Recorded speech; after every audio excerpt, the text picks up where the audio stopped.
Kabajamtoota jaalatamtoota ilmaan Oromoo addunyaa irratti argamtan hundi keessanuu akkam nagaa jirtanii fayyaa keessanii bakkuma jirtanitti jaalalaa fi kabajaan isin haa baay'atu isiniin jedha. Ani obboleessa keessan hoona si tubee sagantaa gabaaboo torbee kanaa taateewwan torbee kana keessa taa'aman qabannee isinii dhiyaannee jirra. Jalqaba irratti taatee tokkoffaa irratti kan nuti fudhannu waa'ee ajjeechaa Haacaaluu Hundeessaatiin wal qabatee mormiin biyya keessatti ka'ee haala nama ajaa'ibsiisaatiin deemee mootummaa kanas miila takkaan dhaabuu danda'ee jira. Kana awwaaluudhaaf murtii yookiin sochii qeerroo fi qarree Oromiyaa kana awwaaluudhaaf mootummaan propagaandaa mataa isaa, diraamaa mataa isaa, iskiriptii mataa isaatiin qopheeffatee haala hin taaneen uummatatti gabbahee Haacaaluu ajjeechaa sadaffaa akka inni ajjeechaa sadaffaaf akka inni saaxilamu godhee jira. Kanaaf goota hammana gahu kana haala sukkaneessaa ta'een dhabnee ajjeechaa isaattis akka barbaannetti argachuu hin dandeenye, awwaalachuu hin dandeenye. Har'a immoo warri PP propagaandaa sobaa holola sobaa uummata irratti oofuudhaan propagaandaa sobaa ofii nyaatanii mana barnootaa dhakaa bu'uuraa maal jedhanii magaalaa Finfinnee keessa olii gadachiifachuu zooraa jiru. Hoteela Sharaatanitti sagantaa qopheessanii warroota akka ofiichi irratti yaamanii dibbee tumsiisaa jiru. Nuti gaddaan liqimsamnee jirra.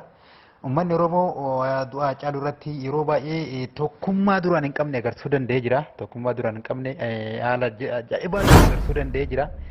Kuni kanaan osoo jiru du'a Haacaaluu Hundeessaa biyyoon itti salphattuu jira. Du'a Haacaaluu Hundeessaa haala hin taaneen qaama hin taane irratti fe'anii jiranii haala hin taaneedhaan intaloon qaallattiin suni qaallattiin jaarsi nafxanyaa suni gabbaatee miidiyaa irratti waan hin taane dubbattee jirti.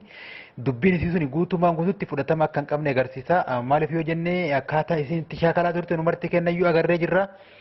Kanaaf ammoo kuni gocha kana kuni gocha sukkaneessaa yookiin gocha yoomillee fudhatama hin qabne waan ta'eef dubatti irra deebi'uudha qaba. Gochi kuni dhugaan Haacaaluu Hundeessaa bahuudha qabdii. Nama hangana gahuu miti, nama beekama hangana gahuu miti, nama leejand maani ayikoonii kenna nama qabsoo Oromoo keessatti shugguxii ta'ee yookiin motora ta'ee sochoosaa ture miti. Namni konkolaataan dhahameyyuu ashaaraawwan jedhamu jira. Ashaaraan kaafamee maal jedhamee qorannoon geggeeffamee awwaalamaa kana garuu sababa godhattee waan kabajamtoota.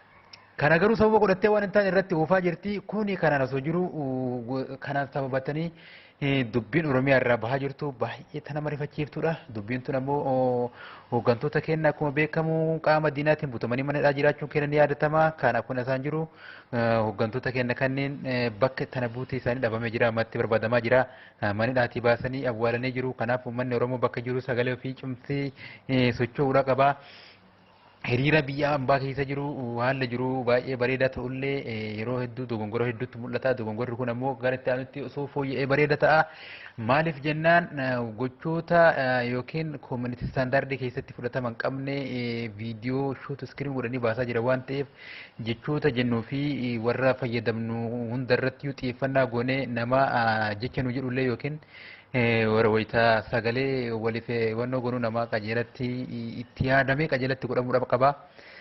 Kunis itti yaadamee dogongora tokkoon alatti haala milkii ta'een xumuramuudha qaba.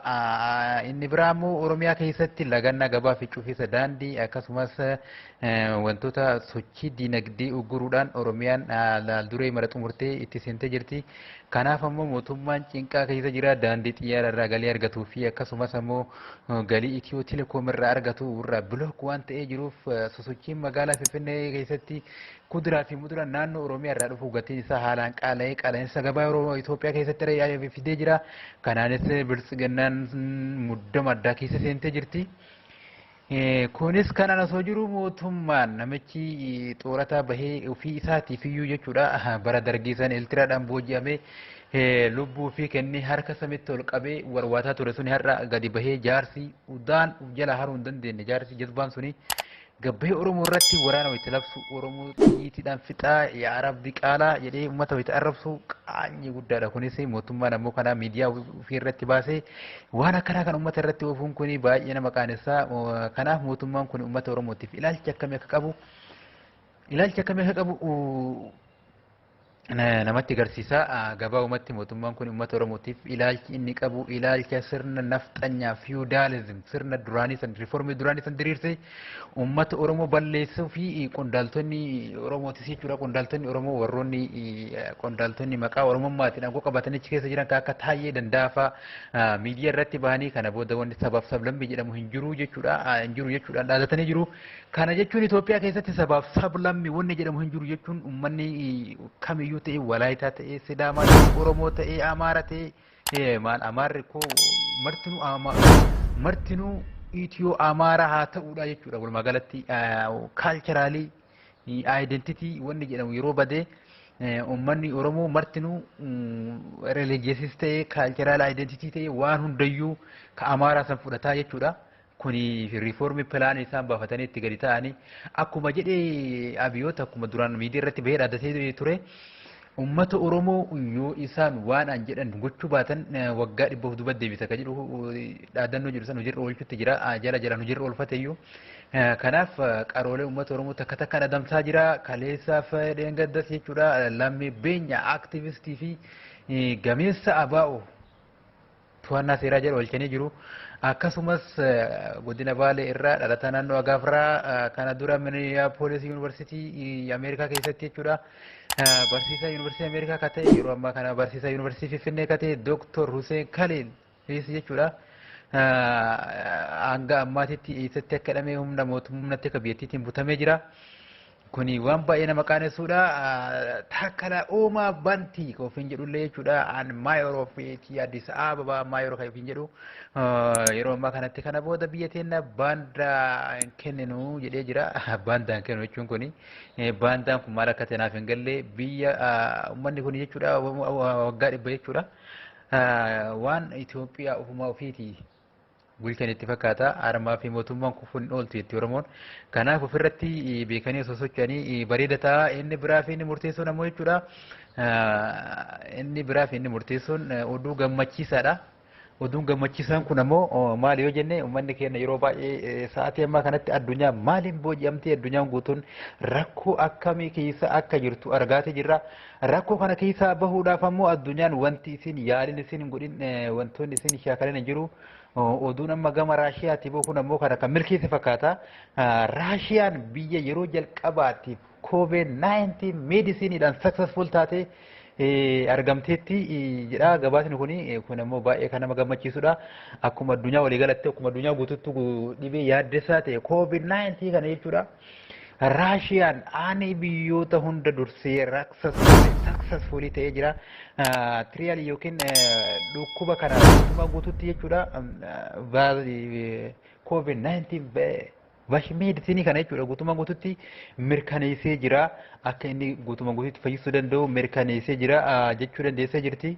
Kuni waan baay'ee nama gammachiisudha. Hedduu waan das nama jedhu waan hamilee namatti kennudha. Kuni kanaan jira walumaa galatti gamaggamni keenya kan torbee kana fakkaata waan torbee kana irratti kan xiyyeeffannee hanga tokko keessaa bubbunnee tibba torbee kana addunyaa torbee kana fakkaata. Wanni hafi yoo jiraate waa hedduudha wanni keenya haasa'amee hin sutu tokkummaan uummata Oromoo cimuudha qaba biyyoota hunda keessatti galanii rafuu miti ta'anii sosocho'uun bareedaadha namuu bakkuma jirutti akkaatuma dandeettii isaatiin ikoonomiidhaanis faayinaanshaaliidhaan sappoortii godhamaa jira. Faayinaanshaaliin sappoortii godhamu kunis ammoo jechuudha qixa sirriitiin uummata bira gahee sirriitiin uummata bira gahee uummanni kun irraa tajaajilamuu qaba. Birri qofa guuranii nama dhuunfaa yookiin nama dhuunfaatiin nyaatamuu qabu. Akkaataa namoonni manti kaayoowwan kana walitti qabamee uummata bira qixa sirriitiin gahee uummanni wanni inni guurame kanarraa fayyadamaa ta'ee uummata keenya akkan argaa jirutti warroota rasaasaan midhamanii fi maatiin irraa midhamanidha. Kuni waan gaarii fi waan jajjabeeffamuu qabudha. Kana ammoo akka uummanni Oromoo yoomiyyuu taanaan wal amanee yeroo rakkootti walirraa hafne maqaa walirraa hin hafne maqaa wal xureessaa nuuf akka hin taane warroonni itti gaafatamummaa fudhatanii deemaa jiru.